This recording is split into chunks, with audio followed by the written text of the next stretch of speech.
Welcome to part 7 of our Bowling for Soup discography tour. Today's video is going to be a little bit different because we are actually covering their compilation album, Bowling for Soup Goes to the Movies. And the songs on this record are music that they recorded for TV shows, for movies, in addition to two previously unreleased tracks. And the way this album actually came about to be was a way of giving the band a break after having a long tour. And on the 17th birthday of this album, Jarrett had posted on the Bowling for Soup official Facebook page this quote: "At the end of the touring cycle for the Hangover album, it was pretty clear we needed a break. A close friend from the movie and TV side of Jive Records, Jonathan McHugh, came up with the idea of putting a collection of songs we had done for film and TV, whether they got used or not, into one collection. It was a brilliant idea, really. This is one of my favorite albums to go back and listen to because each song has its own story in my mind." The thing that made this record unique from other compilation albums is the majority of songs that are found on this album cannot be found on other Bowling for Soup records.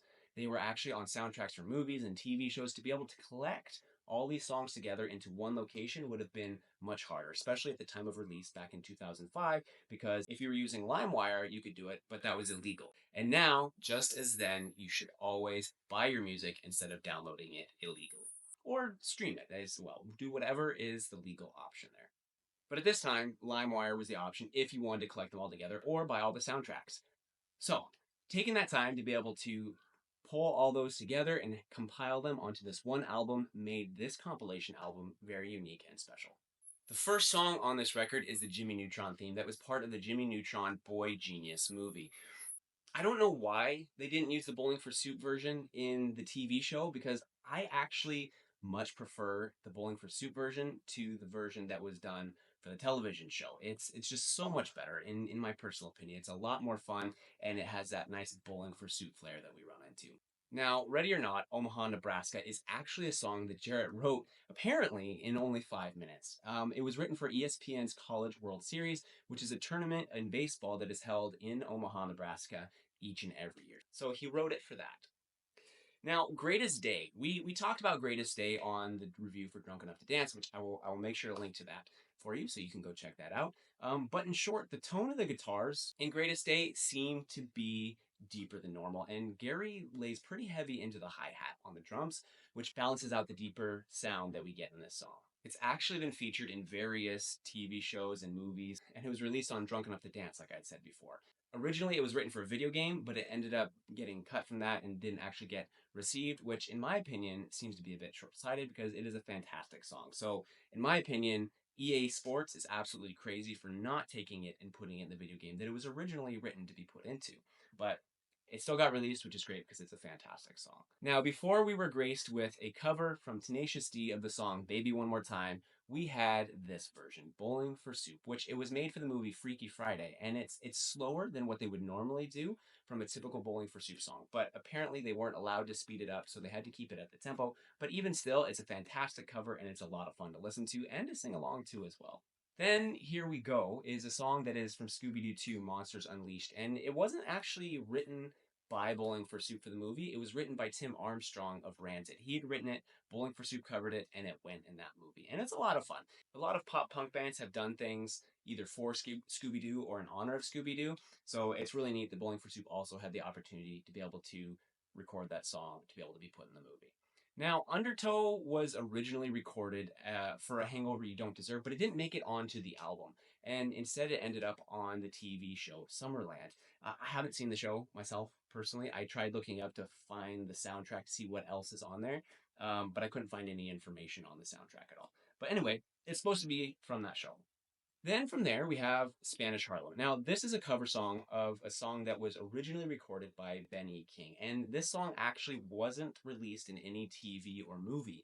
It was originally recorded to be a part of a TV show, but the TV show didn't end up getting picked up or being made. So the song never actually went anywhere because the show didn't actually get released. But we get the privilege of listening to it on this record, which is awesome.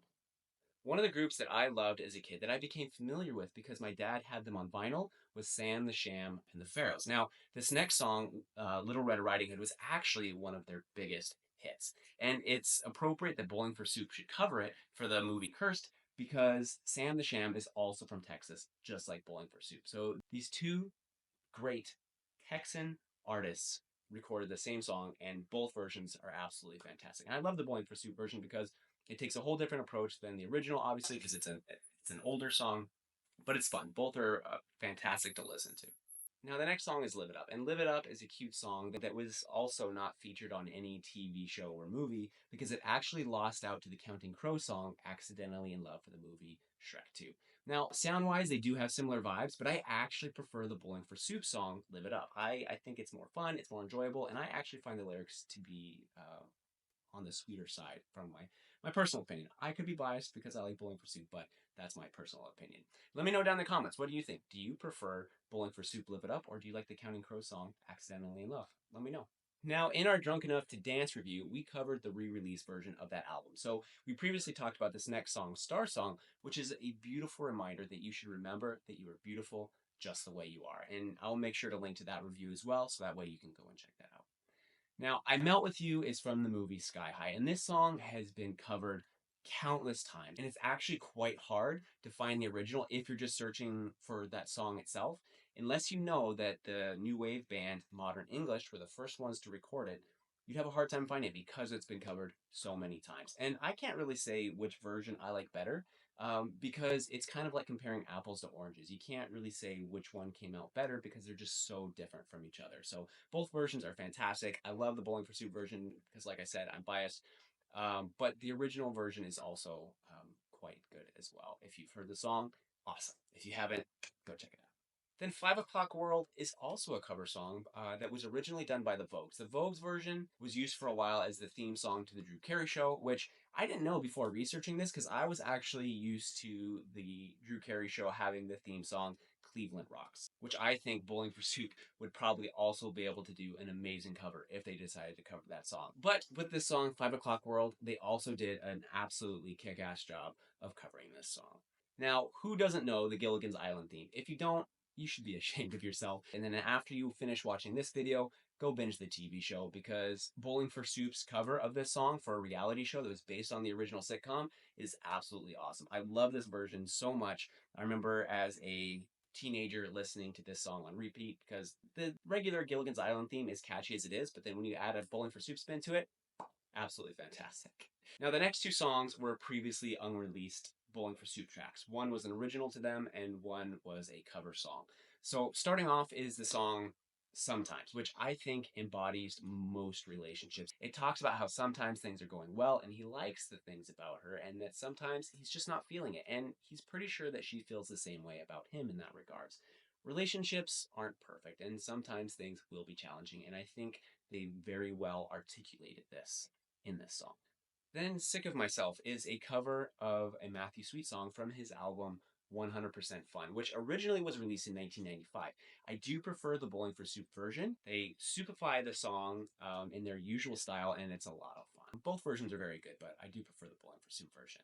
There is a Japanese re-release of this album, but the 5 songs on that version we will actually talk about next week when we talk about the Great Burrito Extortion Case, because they are also bonus tracks for various reasons on that album, and we will talk about it then. Now, as for finishing out Bowling for Soup Goes to the Movies, overall, this is such a great record, loaded with fun covers with your typical Bowling for Soup flair and songs written by the band for different TV shows and movies. Nothing too wild or out of the ordinary, just a really good time with really good music. Now, if you like this review, don't forget to like and subscribe and join us next week as we jump into their next album, The Great Burrito Extortion Case. Thank you for joining, and we'll see you here next week.